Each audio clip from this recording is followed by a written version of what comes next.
होतं एका महत्त्वाच्या बातमीकडे। पॅरिस ऑलिम्पिकमध्ये महाराष्ट्राचा नेमबाज स्वप्नील कुसाळेने 50 मीटर रायफल 3 पोझिशनच्या प्रकारात ब्रॉन्झ मेडल पटकावलंय। आपण महत्त्वाची बातमी पाहतो। या स्पर्धेमध्ये स्वप्नीलने एकूण 451.4 गुण प्राप्त केले आहेत। तर भारताचं पॅरिस ऑलिम्पिकमधील हे तिसरं मेडल आहे। स्वप्नील कुसाळे हा महाराष्ट्रातील कोल्हापूर मधल्या कांबळवाडी या गावातील आहे आणि स्वप्नील कुसाळे 2012 पासून आंतरराष्ट्रीय स्पर्धांमध्ये भारताचे प्रतिनिधित्व करतोय।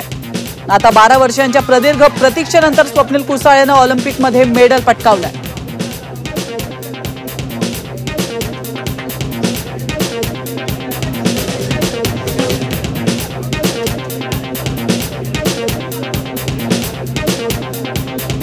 तर याविषयी अधिक चर्चा करण्यासाठी आपल्या सोबत नेमबाज राही सरनोबत जोडले गेलेले आहेत। राहीजी, तुमचं स्वागत आहे झी 24 तास मध्ये। अतिशय आनंदाची बातमी आहे संपूर्ण महाराष्ट्रासाठी, संपूर्ण देशासाठी। पॅरिस ऑलिम्पिक मध्ये महाराष्ट्राचा नेमबाज स्वप्नील कुसाळेने 50 मीटर रायफल 3 पोझिशनच्या प्रकारामध्ये ब्रॉन्झ मेडल पटकावलंय। तुमची प्रतिक्रिया? मला वाटतं की आजपर्यंत आपल्याला जी या ऑलिम्पिक मध्ये मिळालेली पदक आहेत यातलं कुठलंच पदक हे अनपेक्षित नाहीये।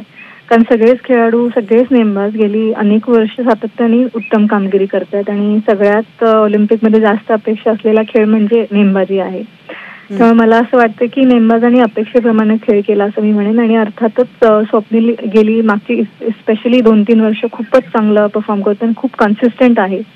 त्यामुळे मी परत तेच म्हणेन की हे अनपेक्षित नव्हतं, विशेषतः नेमबाजी मधल्या लोकांसाठी। नक्कीच राहीजी, आपण पाहतोय स्वप्नीलने खूप चांगली कामगिरी केलेली आहे। मात्र स्वप्नील सोबतची तुमची ओळख काय आहे आणि तुम्ही स्वप्नीलला किती ओळखता? स्वप्नील विषयी तुम्ही अधिक काय सांगाल? स्वप्नील माझ्यापेक्षा बराच लहान आहे, त्याच्यामुळे मला वाटतं गेल्या 4-5 वर्षांपासून तो इंडिया टीम मध्ये किंवा जास्तच। तर मला तो लहान भावासारखा आहे। म्हणजे आम्ही कधीही भेटलो की काय भावा कसा आहेस, हे कोल्हापूरकरांचं जे वाक्य आहे हे नेहमी माझ्या तोंडी असतं आणि आम्ही म्हणजे सतत चेष्टा मस्करी वगैरे साधारण ह्याच पद्धतीत आम्ही एकमेकांशी बोलतो।